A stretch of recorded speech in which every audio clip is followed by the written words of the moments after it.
Thanks, Mary, and thanks to the event organisers for this evening. It's so great to be back in person.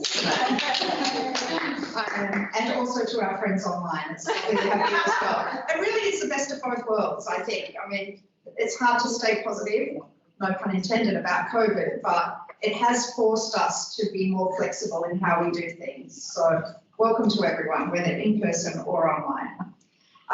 So I'm just going to open with a few meta-narratives or themes that we're going to be encountering in tonight's discussion, and then I'll introduce my friends on the panel.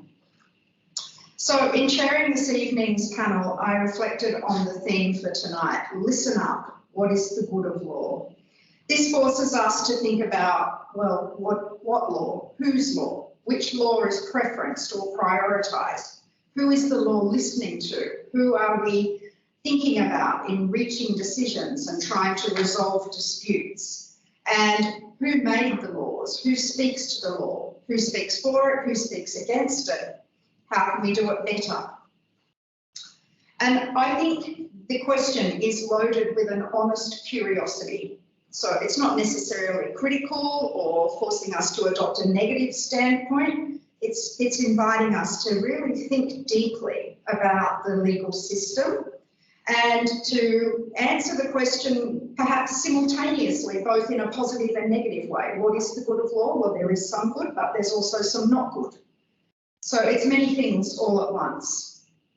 It forces us to think deeply about the plurality of law in Australia. Can a colonial legal system respect and venerate Indigenous knowledge, cultures and laws? Can it bring justice to women and their children who most need it at a critical moment in their lives? Is it possible for us to imagine a better way? Could the law do what it does more inclusively? And I really think that that is the meta-narrative or theme that links these two books together tonight. So we're here to launch both the book Women, Intimate Partner Violence and Law, and also the Indigenous Judgments Project. Both of these books are seeking to identify where the law could do better and to give practical examples of how that could actually be done. Not just to stand on the sidelines and say do more, but to demonstrate how, I think, easy it is when you make the effort. So we're going to be showcasing or adopting a case study tonight of the Indigenous Judgments Project, and 3 panellists have all contributed to that book.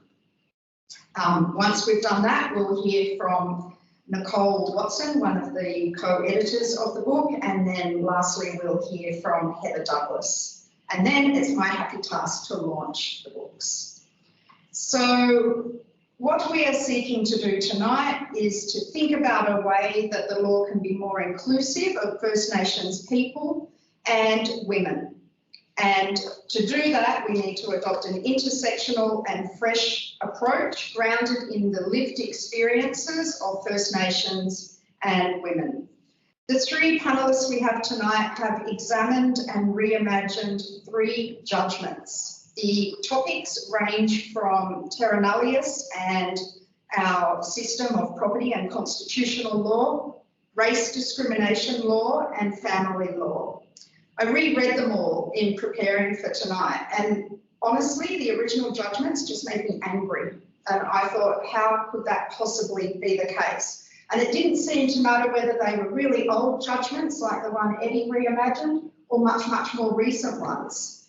The same mistakes are being repeated, and that's what we need to stop. We need to stop that cycle. We need to actively engage with how we approach legal reasoning. So, ranging across those areas, also thinking about women and families as covered in Heather's book. Both books give voices to those who most need to be heard. And so tonight, I invite you to listen up, and to our panellists, let's yarn. So our first panellist tonight is Eddie Sinnott, Eddie is a lecturer at the Griffith Law School and a research associate at the Indigenous Law Centre at the University of New South Wales. He's focused on constitutional reform. He's a Wamba Wamba First Nations public lawyer and researcher, and he is currently also a PhD candidate at Griffith Law School, Griffith University. So over to you, Eddie.